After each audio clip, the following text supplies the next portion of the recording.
once a powerful tool for inquiry, slow thinking, blindly accept narratives, and surrender their intellectual independence without even realizing it.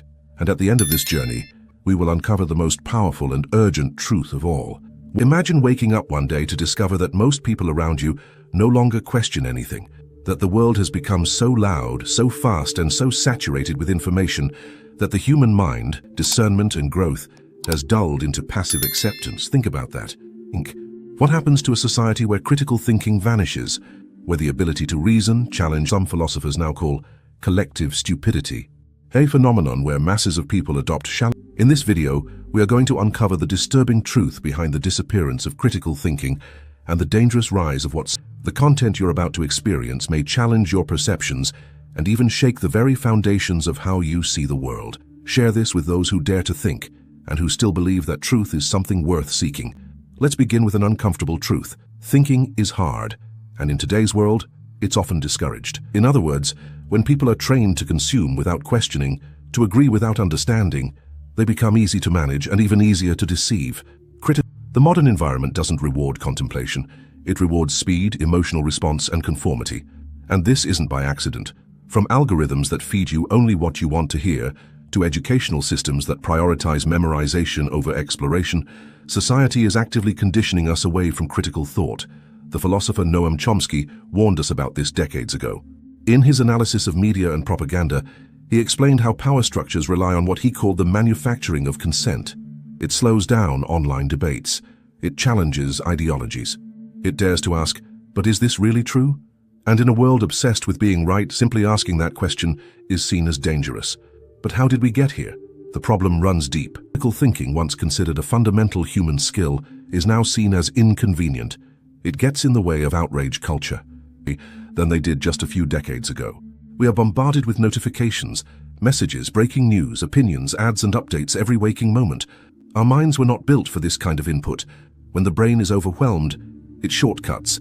It starts to rely on mental habits, cognitive biases, and groupthink to navigate complexity. And it's one of the reasons collective stupidity spreads so easily. Not because people are unintelligent, but because they're being conditioned to follow signals instead of reason. Another disturbing trend is the decline of reading, especially deep reading. Neuroscientist Marianne Wolf describes how our brains are being rewired by digital media. We now skim more, jump between tabs, and struggle to maintain focus on longer texts. But here's the catch. Critical thinking requires sustained attention. You cannot analyze, reflect, or truly understand if you're warned. We live in a society exquisitely dependent on science and technology, in which hardly anyone knows anything about science and technology. His concern was not just ignorance, but the erosion of the ability to think critically about the systems we depend on. In a world full of opinions, hot takes, and ideological warfare, the greatest rebellion is the quiet act of thinking clearly. But attention span is constantly fractured. Ask yourself, when was the last time you read an entire article without checking your phone? When was the last time you paused after hearing something provocative to think rather than react? But the problem isn't just technological or educational, it's also emotional. Critical thinking is uncomfortable. It forces us to admit that we don't know everything. It challenges our egos. It can lead us into cognitive dissonance, where our cherished beliefs clash with new evidence. And in a culture that values certainty, confidence, the kind of honest Socratic dialogue that has powered philosophical evolution for millennia. What we are witnessing now is not just a decline in thinking, it's a social shift toward mental laziness. And identity above all, this is deeply threatening. So instead of thinking, we defend. We retreat into our tribes. We repeat mantras. We cancel. We avoid. We memorize slogans instead of engaging in dialectic. To understand the roots of this collective decline, we must look beyond the surface and trace how certain systems have evolved, not to nurture critical thought. Yet, the consequences are devastating, because when people stop thinking, they stop questioning.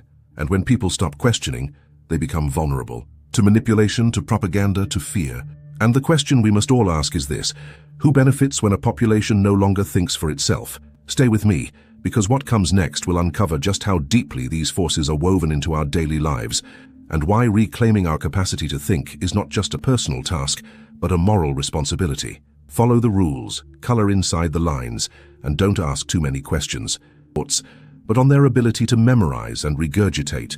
Conformity is rewarded. Curiosity is often treated as a distraction, And over time, the message becomes clear. This pattern doesn't end in school, it only intensifies in adult life.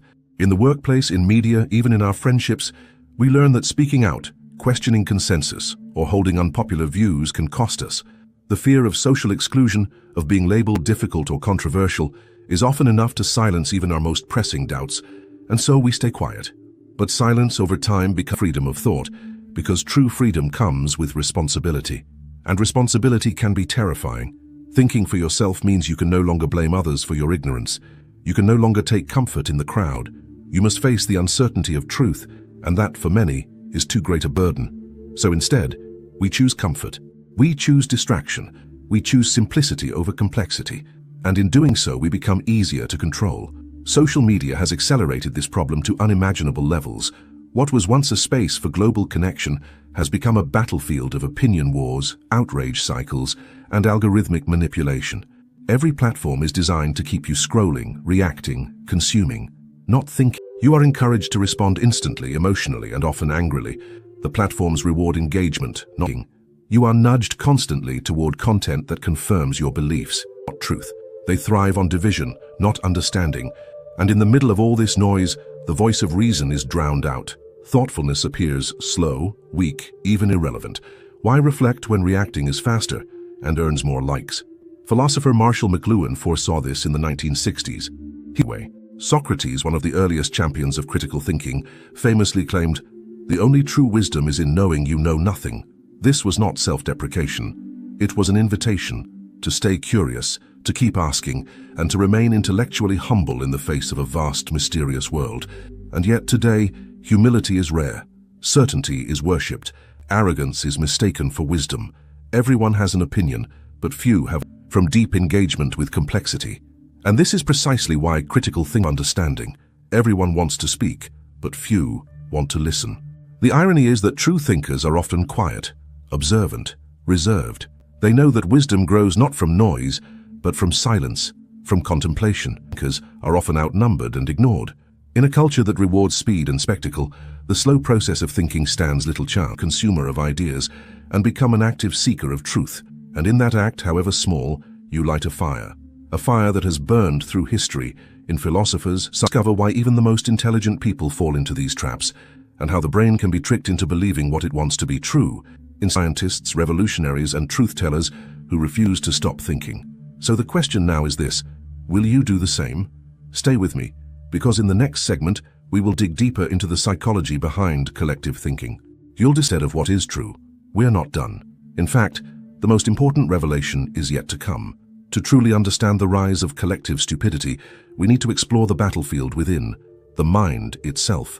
Despite our faith in logic, the truth is that the human brain is far more emotional than it is rational. We like to believe we make decisions based on facts, but the reality is far more complicated. In his groundbreaking work, Thinking Fast and Slow, Nobel Prize-winning psychologist Daniel Kahneman showed that our brains operate using two systems, one fast and instinctive, the other slow and deliberate. The fast system is quick, automatic, emotional. It jumps to conclusions, makes snap judgments, and conserves energy. The slow system is thoughtful, analytical, cautious, but it requires effort. And here lies the issue. I'm willing to learn.